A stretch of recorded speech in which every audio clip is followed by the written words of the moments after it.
And recording is now going. All right, excellent.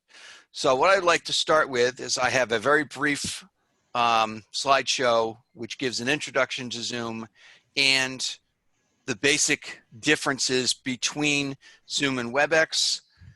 I have come to the conclusion that if you ask a person, or if somebody asks, should I use Zoom or should I use WebEx? My new answer is going to be, well, do you like Windows or do you like Macintosh? Because the answer is exactly the same. It's personal preference. Both systems do almost exactly the same thing. It's just a matter of what flavor you like to see on your screen.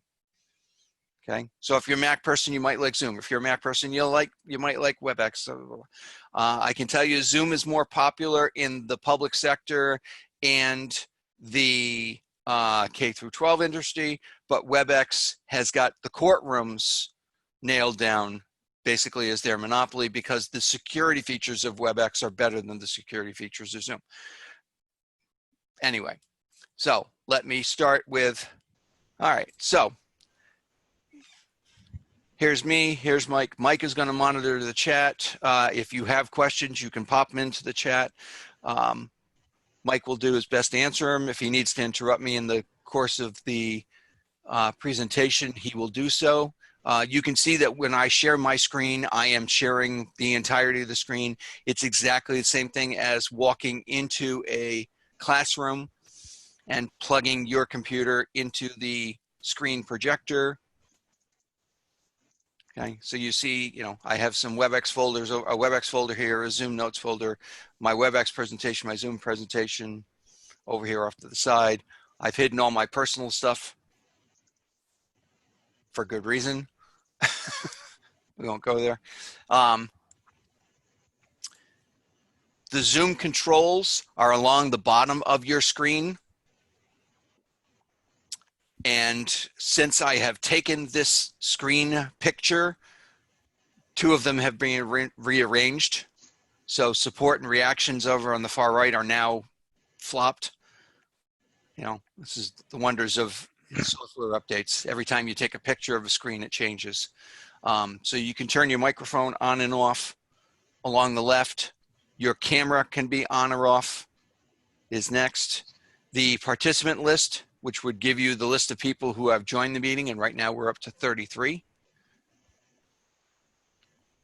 The chat window, which one of the nice features of Zoom is it automatically is popped up off to the side of the main screen so that you can see the chat in addition to seeing what's being presented on the screen as two different windows. In WebEx, they are kind of tied together until you do something special. The share screen button in the center is exactly what I did. I clicked on that button and it asked me what I wanted to share, and I picked screen and hit OK, and off it goes. These are available to all of you right now. If somebody wanted to share my screen, for example, if I want Mike to share his screen, he's going to give let me stop sharing mine. He's going to give a quick demonstration of what a Zoom meeting looks like in picture format.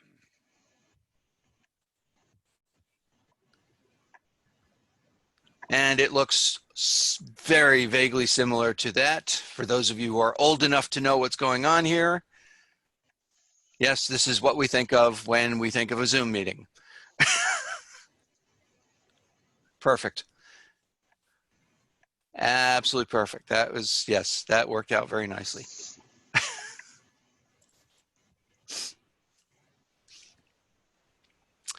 Okay, so what can WebEx and Zoom both do completely up to you? Do simultaneous, not simultaneous, do it the same, equally well. Recording a video, recording a meeting is done either to your local computer or directly to the cloud. I happen to be recording to the cloud, and the reason for that is, one, it doesn't take up space on my hard drive, and two, it's easier to share that meeting, that recording from the cloud, as opposed to if I record it to my local computer, then I got to upload it somewhere and then do the sharing. So we usually go straight to the cloud. It's a lot easier that way. You can schedule a meeting for someone else to be the host. those individuals who are, let's say, executive assistants who might be setting up a meeting for deans, department chairs, provosts, etc. They're doing this on a regular basis. It is possible to stream both a Zoom and a WebEx meeting directly to Facebook or to YouTube. I have worked with people who are doing it on a regular basis. Facebook is a lot easier than YouTube. YouTube requires 24 hours notice. Just figure I throw it out there.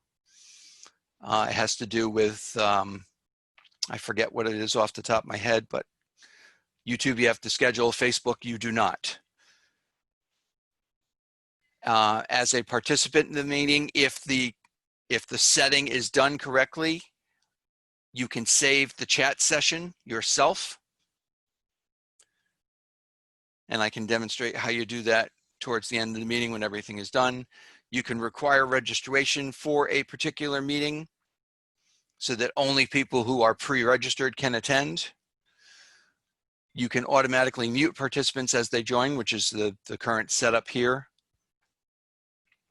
And you can join a meeting by telephone by either dialing in with a typical phone number, or both WebEx and Zoom have applications that run on Android and on iOS.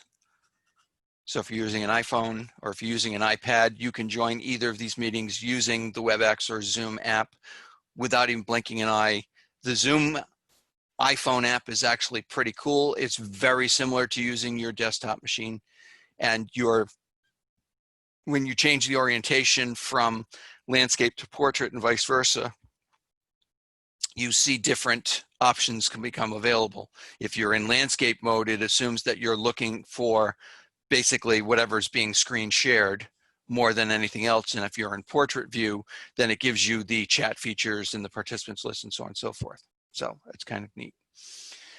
The biggest differences, and there is only one, and this is the one that Mike and I were trying to answer Michelle's question before.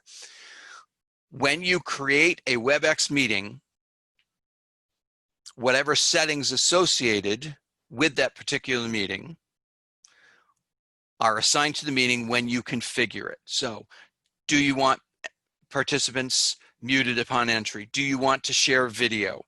Do you want to have breakout rooms, et cetera, et cetera? You configure those items when you set up the meeting in WebEx. Zoom does it differently. Zoom, just before the meeting starts, as you click the OK button to start the meeting, Zoom looks at your settings in your personal space to determine what the settings of the meeting are going to have. So the basic difference is, today I'm going to set up a meeting for August 31st. If I do it in WebEx, when I set the meeting, those configuration settings are set with the meeting, and I can do anything I want with a different meeting, different configuration settings. When the 31st happens, WebEx is going to remember those settings because they are configured as part of the meeting. If I do it through Zoom,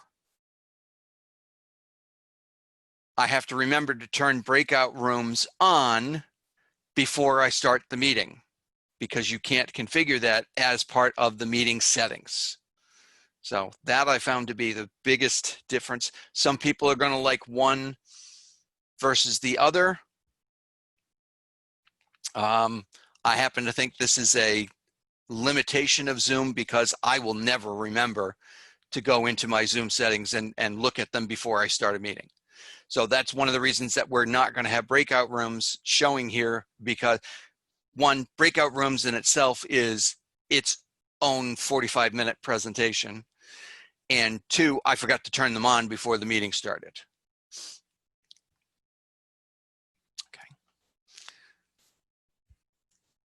All right, if anybody has any quick questions, you feel free to unmute yourself and ask.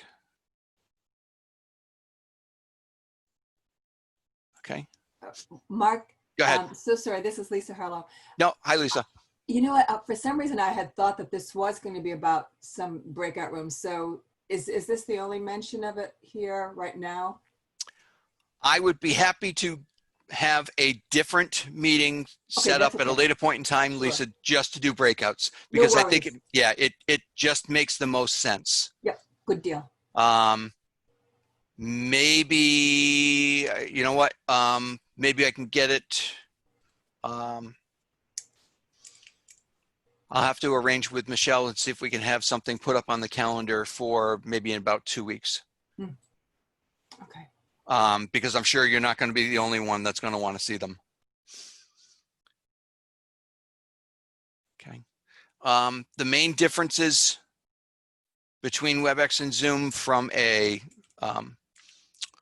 settings perspective: WebEx can have 1,000 people in a meeting. Zoom can have 300. WebEx only allows the host to record a meeting, and Zoom allows anyone to record a meeting. You decide individually whether this is good or bad. There could be good points and there could be bad points for that. As we mentioned earlier, breakout rooms are coming to WebEx. They're not here yet. Zoom already has them. If you wish to prevent someone from attending a meeting, in the WebEx land, you set a password that you don't tell them. In the Zoom land, yes, you can set a password, but sometimes people have found their way. Zoom has a little bit of security holes, and people might be able to jump into a meeting without you wanting them there, and in some cases without you knowing that they are there. Because administrators who are noted in that local account, so I happen to be one of them, I could jump into one of your meetings unannounced and invisibly. I'm not going to do that because to be honest with you, I have much better things that I need to do than trying to jump in and trying to ruin the rest of your own days. But that can happen. And if that does, when you eject somebody, then you can prevent them from joining the meeting afterwards. If you are teaching a class and you want to get an attendance list of who was in the class at any one point in time, WebEx is significantly easier than Zoom. Significantly easier.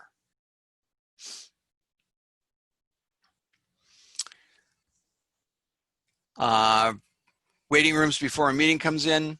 Before a meeting, WebEx has the ability to do it with your personal room, and where you can pop in and have a waiting room for somebody. People, Zoom, you can set it up with any particular person. Allison, I've heard Zoom uses much less bandwidth than WebEx. Is that true? Actually, it's the exact opposite. WebEx uses less bandwidth than Zoom. There's been networking side-by-side comparisons thrown up. I forget where the site was off the top of my head, but Zoom actually uses 2 to 3 times more bandwidth than WebEx does. We had a couple other questions there, Mark, Okay. too. Yep. All right. Let me scroll back up here. Jess. Okay. I was told that Zoom only allows a host, a co-host to record the meeting. That is correct. No, that is not correct. Okay. In Zoom, anybody can record. So if you are teaching a class and you want the students to have the ability to record the class for themselves without you having to do anything, use Zoom. Anybody can record anything in Zoom without permission.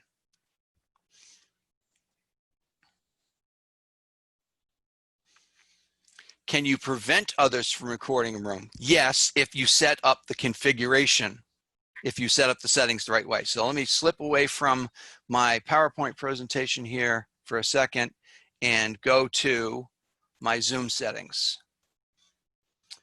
And I have to remember where this setting is. There are a ridiculous amount of Yes, settings in Zoom. yes, there's feedback. I'm trying to remember where it is. There's the breakout room setting, which of course now is off. Save captions, virtual backgrounds. Oh, I have virtual backgrounds turned off, Mike, so I couldn't even turn it on if we see. By the way, we hate virtual backgrounds. Just personal opinion. They're ugly, they're hideous, they don't do you any good. Unless you have a green screen or a flat white background, they don't work very well. Yeah. All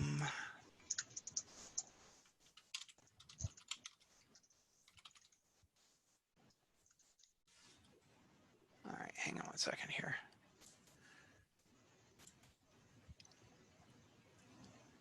When someone joins by phone, nope.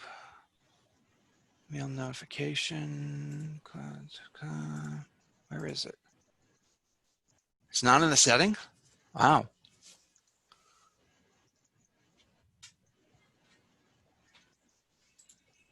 Maybe you can't turn it off. I have to go back and look at that. I'm pretty sure that you can't stop somebody from recording it, but remind me at the end to go do a search to see if we can find that.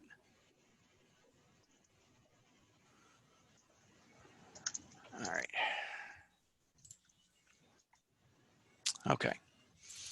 In both WebEx and in Zoom, you have a personal room and you have meeting rooms. I like to describe the personal room as being your office. So if you're sitting at your chair in your office, anybody can walk in and say hi. A Zoom personal room is exactly the same thing. So is a WebEx personal room. And the URL is exactly the same every single time. In my case, it's uri.edu/zoom/my/URIML. Okay. A meeting room has a randomized URL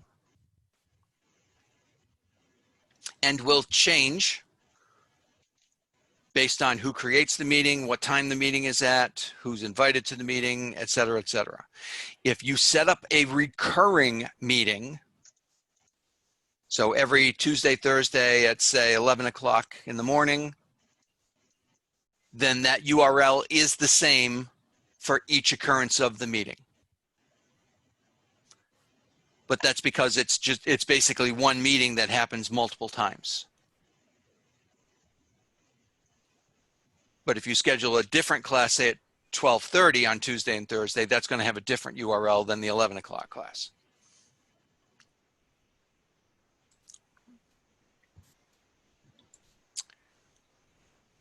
All right. Actually, I think I already did all of these. I may have to fix that. Okay. So, 300 participants, you can share your screen. We see this. You can incorporate both WebEx and Zoom invitations directly into Google Calendar. So if I go to my Google Calendar, which is not active right now, but it will be in a second. Bear with me here. I have too many windows in the way. There we go. And I don't think I have it configured on this machine, but I will give it a try. So we'll get something later on today. WebEx I already have incorporated on this machine, so I could hit the pull down and schedule a WebEx meeting or in that way. If I had Zoom configured, it would be another button, another pull down right over here, and I could just click and it would start the Zoom and it would automatically create a Zoom meeting for me. I just don't happen to have it installed on this particular machine right now. It takes about 5 minutes to get installed.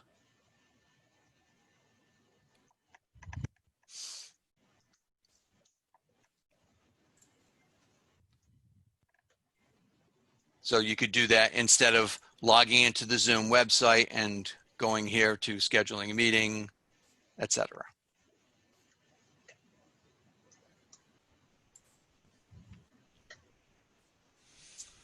Okay. What can you not do? You can't be in 2 meetings at the same time. whether as a host or as a participant, or host one and participate in another, not under the same account.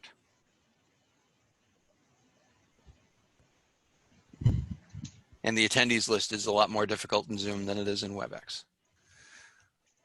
All right, let's see what I've missed in the chat so far. Mostly just questions about setting up a meeting itself. And the Okay, settings. so I can walk through and create a meeting. That probably wouldn't be a bad idea to show. And we'll come back to this in a second. All right, so I'm going to schedule a meeting. And I'm going to do it through the web client because that's what I'm most accustomed to doing. Mark, can you show us how to get there? Yes, I can. So let me get out of here. This is That's what I was actually talking about, Ernie. All right, so I'm going to go to the Office 365 portal. Portal.office.com. You are one-stop shopping for all URI software. It's not just for Office anymore. Are we doing this class later? Yes, we are doing this class either at 11 or 12, I forget. Okay. They all bind together. Actually, let me look. So the Office 365 portal, in case anybody wants to see it, is at noon. The WebEx class is at 11. Okay, so if I click on all applications, up at the top is all the applications associated with Microsoft Office, and then all of the other applications are URI products that have been incorporated into the single sign-on process, including things like ArcGIS, Brightspace, Qualtrics, Top Hat, Turning Point, TechSmith Relay, which needs to be renamed. That goes beside the point. WebEx is, Rode WebEx is right there. And Zoom, because this is an alphabetical list, shows up at the bottom.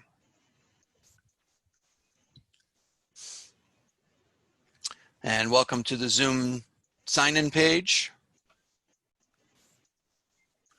If you're doing this for the first time, it will prompt you for your ID and your password. I've already done it, so it not going to prompt me for that. So when you get into the web client of Zoom, it automatically gives you, here's your personal meeting, here's my personal link, which I could show, so I can, copy and paste that to anybody I want to. You can change your date and time. There's all sorts of different things that are available to you in here to change meetings, webinars, recording settings. The settings page is easily, there's got to be like 100 settings. Yeah, everybody take an hour to go through that at some Yeah. point and personalize it. And it will, it may not take you an hour, but it's certainly it's certainly not a 5-minute job. Certainly not. And I also have some administrative stuff over here on the left that most people don't. I can take your account and I can shut it off. No, sorry, that was rude. Oh shoot, that was recorded, wasn't it? All right, fine. I'm sure somebody will slap me for it later. So how do I schedule a meeting? It's this button up at the top of the screen, schedule a meeting. What do we want to call it? We want to call it, it's a little early in the morning, but it's 5 o'clock somewhere, as Jimmy Buffett would say. Meeting descriptions, completely up to you, whatever you want it to do. What date do we want to set it to be? I know. We'll schedule it for a very important date. And I even remember the exact time, 10:30 in the morning. So next Wednesday at 10:30 in the morning, my oldest daughter will be turning 21. We will be celebrating in Foxwoods, I hope. Hopefully a good time will be had by all. And then I will somehow try to publicly shame her at the blackjack table. Do you want this meeting to be recurring? Oh, duration before I forget about that. So the duration as being set up here is just for your calendar. If you have a meeting that is scheduled for an hour and it lasts 5 minutes, nobody cares. If you have it set for an hour and it goes for 17 hours, nobody cares. It's just a placeholder for the calendar. Okay, so don't worry about being too short or too long. Not a big deal. Do you want the meeting to recur? And then you have a different sets of items that are available to you. Do you want it to occur every day? Is it a standing meeting at, say, 9 o'clock every morning? Or is it on certain days of the week? You know, maybe it's a Monday, Wednesday, Friday scenario. And when do you want this meeting to stop? And you have a couple of choices. You can have it stop on a particular date, or you can have the meeting happen for 10 times, 11 times, 12 times, whatever you. It's basically the same thing. It's just whatever is easier for you to figure out. Okay, completely up to you. Do you want your participants to be forced to pre-register for said meeting? If so, then you turn that checkbox on. And since this is a recurring event, do they register once and get any of them? In other words, is this the same meeting that's going to happen 3 different times and you can pick any one of the 3? Or do they need to register for each occurrence? Or do they register once and they can choose to join any or all of the above? That's, again, completely up to you. However you're setting the meeting, whatever the purpose behind the meeting is. Am I schedule this meeting for myself or for somebody else? I happen to be very lucky that I could schedule a meeting for Mike and vice versa. We set those up on purpose to throw each other under the bus when absolutely necessary. And this would have to be done ahead of time. You have to go into the settings first before you can even set the meeting. You can change the passcode as you see fit. Anybody get a laugh out of that one? Good. Video. Do you want video on when this meeting begins? Totally up to you. And then the last set, can somebody join before I start the meeting? Are they automatically muted when they come in? Only authenticated users. That means only URI people. So you could limit a meeting to just be URI individuals. They have to have a URI edu Zoom account in order to get to the meeting. And you could have you could have the recording automatically turned on when you start. It's completely up to you. If you have alternative hosts that you like to add, for example, if I want Mike to be able to be an alternative host to the meeting, I can add him. I believe, I'm going to say this with about a 98% assuredness, that if you want to have an alternate host, they also have to be URI Zoom accounts, because I've tried to do it with Gmail accounts and they balk. You can try my Gmail if you want.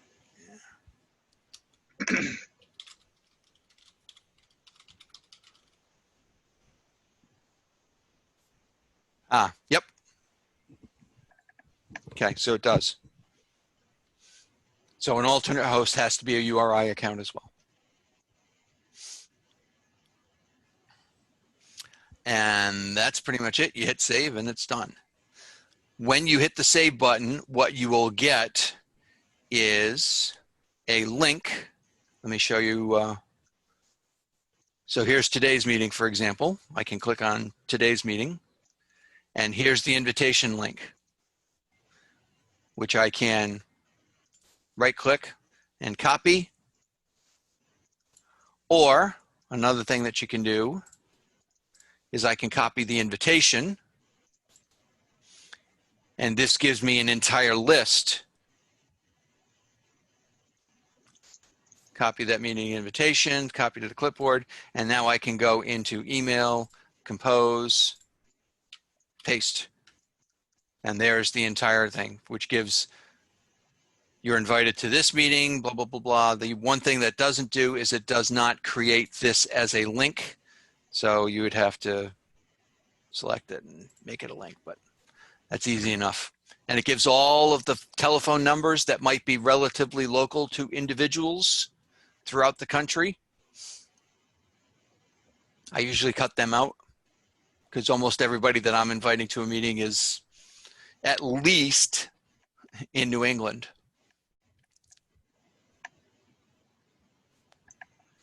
And then you can send it to whomever you want to at that point. Mark, when you get a sec, we had Carolyn and Nicole had some personal room questions. Alrighty, so let me stop sharing for the time being and let's go look at the chat. All right, and I don't want to keep you guys too long because if you want to go to your 9 o'clock, you might want to go up and do something here. All right. Link on student for Tuesday, I already got that one. The settings they're doing now, are these the ones that are changed based on personal settings just before the meeting? Yes. Yes, they are.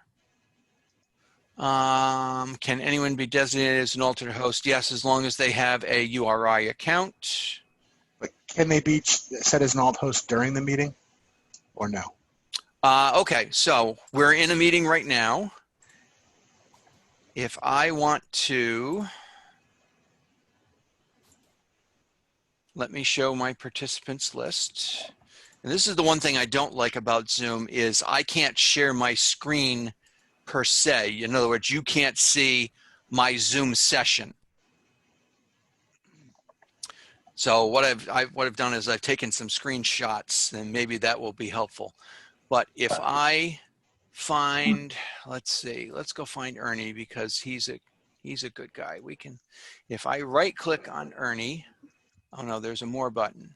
Yes.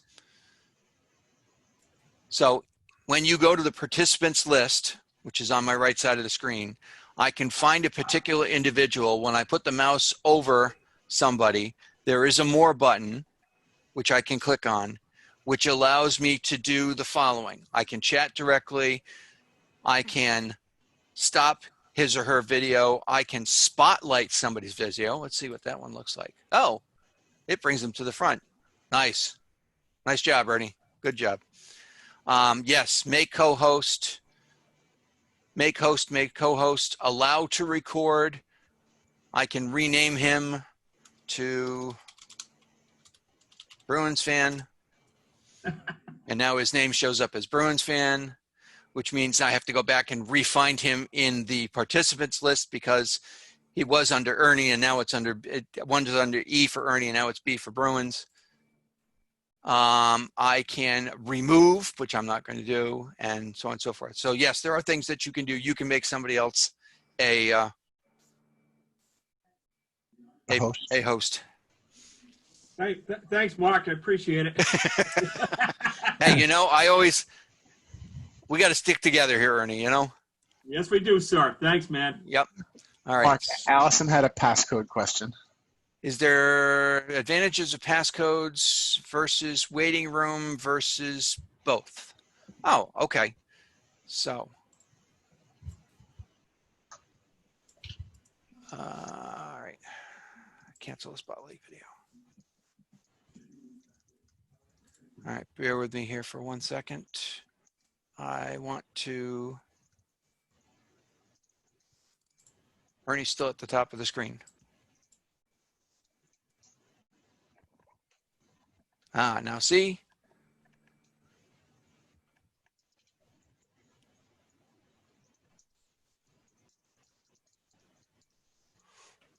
Huh, I can't get back into the grid view. Ah, there we go. I had to find the button. All right. So the question was advantages of passcode versus waiting room. All right, so let me go share my screen again one more time. And bring up the Schedule a meeting section. Okay. Where is waiting room? I know it's in here.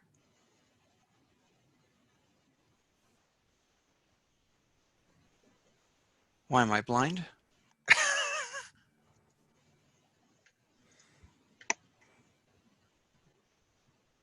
Is it under room management? I don't.